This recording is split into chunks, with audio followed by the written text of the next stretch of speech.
The devil ಇದು ಮಿಲನಾ ಪ್ರಕಾಶ್ ಅವರು direct ಮಾಡಿ challenging star Darshan, Rachana Rai main lead ಆಗಿ ಆಕ್ಟ್ ಮಾಡಿರೋ ಸಿನಿಮಾ. ಈ ವರ್ಷದ ಮೋಸ್ಟ್ ಎಕ್ಸ್ಪೆಕ್ಟೆಡ್ ಸಿನಿಮಾ ಇದು. ಬಟ್ ನನಗೆ ಸಿನಿಮಾ ಶೂಟಿಂಗ್ ಸ್ಟಾರ್ಟ್ ಆದಾಗಿಂದ ಸಿನಿಮಾ ಟೀಮ್ ಕಡೆಯಿಂದ ಬಿಡ್ತಾ ಇದ್ದ ಪೋಸ್ಟರ್ಸ್, ಟೀಸರ್ಸ್ ಯಾವ್ದು ಅಷ್ಟೊಂದು ಇಂಟ್ರೆಸ್ಟಿಂಗ್ ಅನ್ಸಿರ್ಲಿಲ್ಲ. ಸೊ ಯಾವ್ದೇ ಹೈ ಎಕ್ಸ್ಪೆಕ್ಟೇಷನ್ ಇಲ್ದೆ ಅರ್ಲಿ ಮಾರ್ನಿಂಗ್ ಫ್ಯಾನ್ ಶೋ ನೋಡ್ಕೊ ಬಂದ ನನಗೆ ಸಿನಿಮಾಲಿ ಏನ್ ಇಷ್ಟ ಆಯ್ತು, ಏನ್ ಕಷ್ಟ ಆಯ್ತು ಅಂತ ಮಾತಾಡೋಣ ಬನ್ನಿ. ಹಾಯ್ ಹಲೋ ನಮಸ್ಕಾರ, ವೆಲ್ಕಮ್ ಟು ಮೈ ಚಾನಲ್ ರಾ ರಿವ್ಯೂ. ಇನ್ನು ಈ ಸಿನಿಮಾದ ಪ್ಲಾಟ್ ಹೇಳ್ಬೇಕು ಅಂದ್ರೆ ಇದು ಒಂದು ಪೊಲಿಟಿಕಲ್ ಡ್ರಾಮಾ ಫಿಲಂ. ಹೀರೋ ತಂದೆ ಸಿಎಂ ರಾಜಶೇಖರ್ ಭ್ರಷ್ಟಾಚಾರದ ಆರೋಪದ ಮೇಲೆ ಜೈಲಿಗೆ ಹೋದ್ಮೇಲೆ ನೆಕ್ಸ್ಟ್ ಸಿಎಂ ಆಗಿ ಫಾರಿನ್ ಅಲ್ಲಿರೋ ಅವ್ರ ಮಗ ಧನುಷ್ ಎ ಡೆವಿಲ್ ಇಂಡಿಯಾಗೆ ಬರ್ಬೇಕಾಗುತ್ತೆ. ಧನುಷ್ ಇಂಡಿಯಾಗೆ ಬಂದ್ಮೇಲೆ ಏನಾಗುತ್ತೆ ಅನ್ನೋದನ್ನ ನೀವ್ ಈ ಸಿನಿಮಾ ನೋಡಿದ್ರೆ ತಿಳ್ಕೊತೀರಾ. ಇನ್ನು ಈ ಸಿನಿಮಾದ ಪಾಸಿಟಿವ್ಸ್ ಹೇಳ್ಬೇಕು ಅಂದ್ರೆ ಫಸ್ಟ್ ಹಾಫ್ ಸ್ವಲ್ಪ ಡೀಸೆಂಟ್ ಆಗಿ ಇತ್ತು. ಡೈರೆಕ್ಟರ್ ಕ್ಯಾರೆಕ್ಟರ್ಸ್ ಗಳನ್ನ ಎಸ್ಟಾಬ್ಲಿಷ್ ಮಾಡಿರೋ ಪ್ರೊಸೆಸ್ ಇಷ್ಟ ಆಯ್ತು.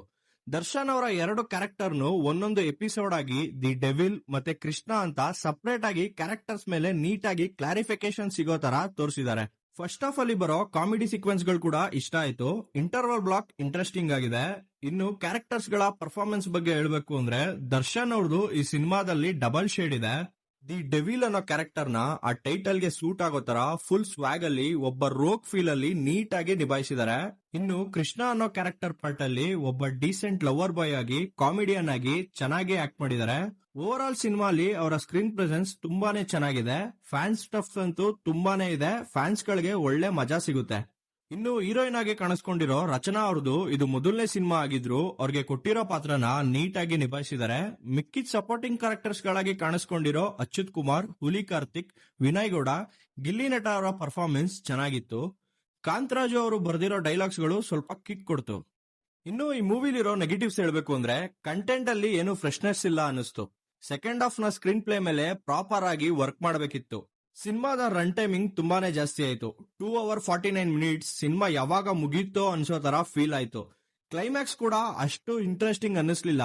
ಎಂಡಿಂಗ್ ಅಲ್ಲಿ ಕನ್ಕ್ಲೂಷನ್ ಕೊಡದೆ ಅನ್ವಾಂಟೆಡ್ ಟ್ವಿಸ್ಟ್ ನ ಕೊಟ್ಟವ್ರೆ, ಅದು ಅಷ್ಟೊಂದು ಇಷ್ಟ ಆಗ್ಲಿಲ್ಲ. ಹೀರೋ ಕ್ಯಾರೆಕ್ಟರ್ ನ ಬಿಲ್ಡ್ ಮಾಡೋಕೆ ತೋರಿಸಿರೋ ಅಷ್ಟು ಎಫರ್ಟ್ ನ ಸಿನಿಮಾ ಸ್ಟೋರಿ ಮೇಲೂ ತೋರಿಸ್ಬೇಕಿತ್ತು. ಲವ್ ಎಪಿಸೋಡ್ಸ್ ಅಂತೂ ಇಂಟ್ರೆಸ್ಟಿಂಗ್ ಸೀನ್ಸ್ ಮಧ್ಯೆ ಬಂದು ಇರಿಟೇಷನ್ ಅನ್ನಿಸ್ತು. ಸಿನಿಮಾಟೋಗ್ರಫಿ ಮತ್ತೆ ಎಡಿಟಿಂಗ್ ಕೂಡ ಅಷ್ಟೊಂದು ಇಷ್ಟ ಆಗ್ಲಿಲ್ಲ. ಗ್ರೀನ್ ಮ್ಯಾಟ್ ಅಲ್ಲಿ ಶೂಟ್ ಮಾಡಿರೋ ಸೀಕ್ವೆನ್ಸ್ ಗಳನ್ನ ನೀಟ್ ಆಗಿ ಎಡಿಟಿಂಗ್ ಮಾಡಿಲ್ಲ. ಅಜನೀಶ್ ಅವರ ಮ್ಯೂಸಿಕ್ ಕೂಡ ಸ್ವಲ್ಪ ಡಿಸಪಾಯಿಂಟ್ ಮಾಡ್ತು. ಸಾಂಗ್ಸ್ ಮತ್ತೆ ಬಿಜಿಎಮ್ಸ್ ಯಾವ್ದು ಹೇಳ್ಕೊಳ್ಳೋ ತರ ಇರ್ಲಿಲ್ಲ.